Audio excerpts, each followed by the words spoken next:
أهلا بيكم في رحلتكم معانا لقصر الأمير محمد علي. جايبة صور متنوعة مصوراها لما روحت هناك وحطاها وحط المعلومات عليها، فعشان كده تعالوا نتكلم عن معلومات عامة عن مين هو محمد علي ومعلومات عن القصر اللي بناه. هو محمد علي ابن توفيق ابن اسماعيل ابن ابراهيم ابن محمد علي باشا الكبير، ويعتبر شقيق عباس حلمي الثاني والأميرة نظلي. اتولد سنة 1875 ومات سنة 1954. كان مولع بالخيول في حياته، وقيل ان هو وقع من حصان واصيب بالعقم فعشان كده ما اتجوزش. بيقال ان هو كان قصير القامة كمان، وعشان كده هنشوف دلوقتي حجرة الطعام كانت الكراسي قصيرة. 3 مرات كان ولي للعهد فيهم. المرة الأولى في عهد أخوه عباس حلمي التاني لحد ما رزق شقيقه بابن، وتاني مرة بعد وفاة أحمد فؤاد الملك أحمد فؤاد إلى تولي الملك فاروق بعد إكماله السن القانوني، والمرة التالتة في عهد فاروق لحد ما رزق بأحمد فؤاد الثاني. وبالتالي هو اقترب عدة مرات من ان هو يحقق حلمه، لكن للأسف ما وصلهوش أبدا. بداية القصر طرازه إسلامي متنوع، يعني فيه حاجات هتبقى على الطراز الفاطمي، وحاجات على الطراز المملوكي والعثماني والأندلسي والفارسي والشامي وحاجات كتيرة. بنى القصر ده سنة 1901 واستغرق إنشاؤه حوالي 40 سنة تقريبا. بيتكون من ايه القصر؟ بيتكون من 3 سرايات، في سرايا الإقامة وفي سرايا الاستقبال وفي سرايا العرش، وكمان بيتكون في المسجد وفي المتحف الخاص وفي برج الساعة وفي متحف الصيد. سرايا الإقامة كانت مقر إقامته، وسرايا الاستقبال كان بيستقبل فيها الضيوف الرسميين، وسرايا العرش اللي سميت فيما بعد عرش بلا ملك. والمسجد بناه على الطراز العثماني، وبرج الساعة قالوا ان هو على الطراز الأندلسي. المتحف الخاص بقى هنلاقي فيه سجاد ومخطوطات ولوحات زيتية وأدوات كتابة وتحف معدنية وتحف زجاجية وأسلحة وأزياء وأواني. وكمان ما ننساش ان في الحديقة اللي ضامن فيها أنواع نادرة كتير جدا من النباتات. صح، وبمناسبة صورة القاعتين الشتويتين فهم كانوا بيطلوا على النيل. وتعالوا نتكلم شوية عن متحف الصيد، مكان رهيب وجميل جدا. متحف الصيد دوت صمم بعد وفاته، يعني مش في حالة حياته. هو الصيد كان من الرياضات المفضلة لأسرة محمد علي باشا عموما، وفي 3 متاحف بتضم سير وحكايات رحلات الصيد بتاعة الأسرة دي.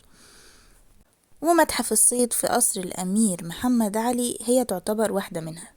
في كمان المتحف الحيواني في حديقة الحيوان بالجيزة، وفي المتحف الحربي بقصر عابدين، وده بيضم بنادق الصيد الخاصة بالملك فاروق وسيوف وخناجر لمحمد علي باشا وابنه إبراهيم. احنا قلنا لسه متفقين ان متحف الصيد اتعمل بعد وفاة محمد علي الأمير محمد علي، يعني اتعمل سنة 1963. مقتنيات الصيد دي كانت تخص 3 ملوك وأمراء. أول حد الملك فاروق، خصوصا الطيور والبط، عشان كان بيحب الصيد جدا، يصطاد الطيور والبط عند بحيرة قارون. تاني حد هو الأمير محمد علي نفسه، وتالت حد الأمير يوسف كمال اللي بيسموه أمير الصحراء. بتضم زي ما احنا شايفين كده روس غزلان كتير جدا،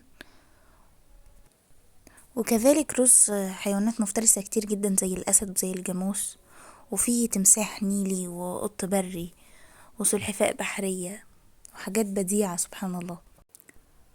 وبتضم كمان هدايا من حاكم السودان اللي هي زي أنياب الفيلة، وفي كمان طيور أوروبية مهاجرة وطيور مصرية، وفي جلود تعابين وفراشات ملونة كتير.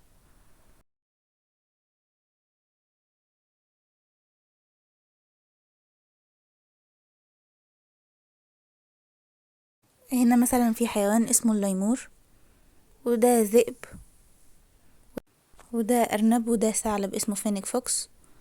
دي بقى اليربوع.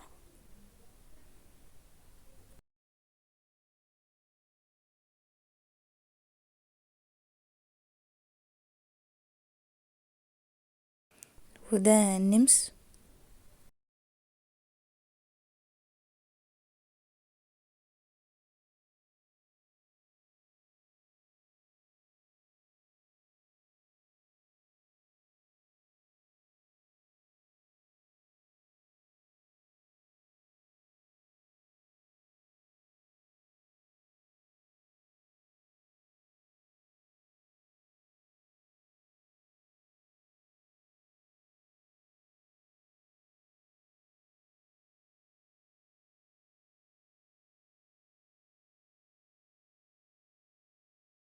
نعامة، ونعامة صغيرة وبيض نعام، ودي بيضة منحوت عليها رسمة للملك فاروق.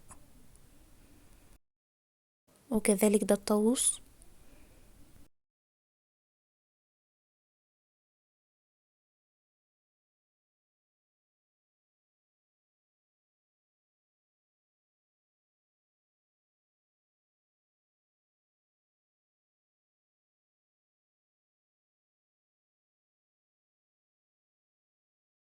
وده جمل المحمل.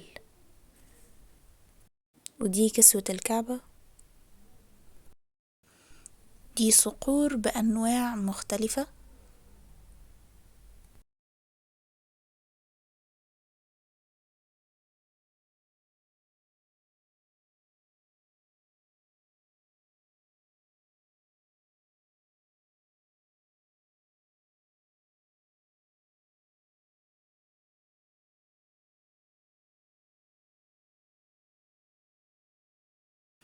ودي نسور بأنواع مختلفة برضو، سبحان الله ليها هيبة جامدة.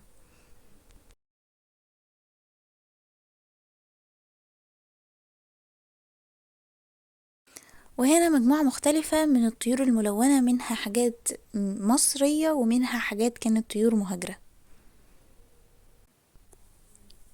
يعني زي ما شايفين فيه هنا هدهد.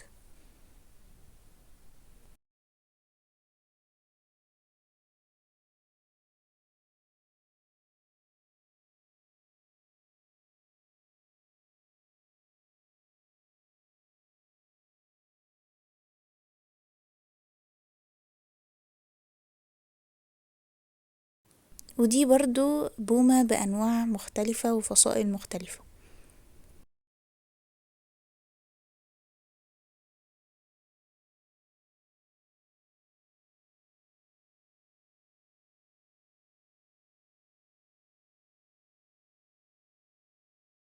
ونيجي للمكان اللي أصابني بدهشة حرفيا، وهي الحشرات دي، أنواع لمعة وليها لمعة سبحان الله مميزة.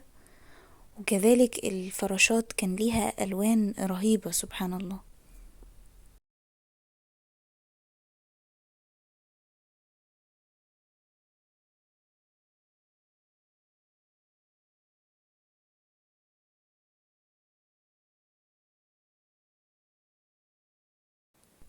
الحشرات كانت بتحسسني إنها أحجار كريمة، أو حلقان أو إكسسوارات كده من جمالها سبحان الله.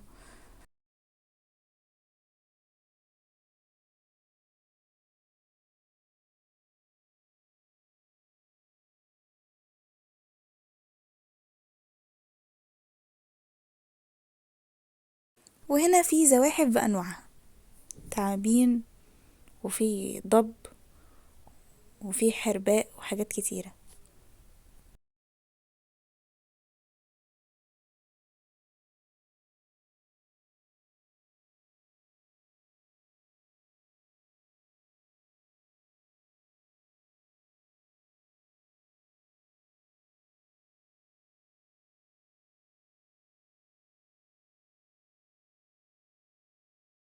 غراب البر، وده بيسموه غراب البحر.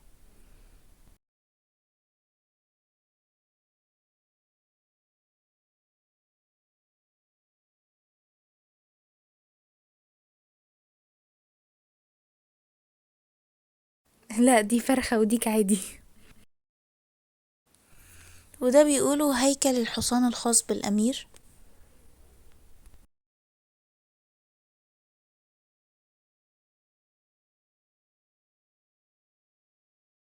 أنواع مختلفة من الطيور. ده قط بري. ضخم جدا.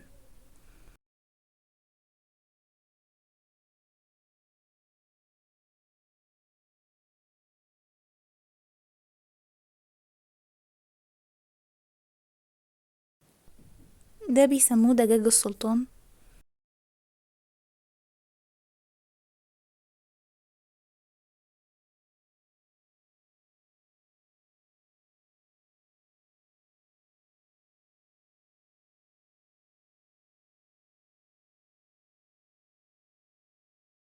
وبس كده انتهت رحلتنا.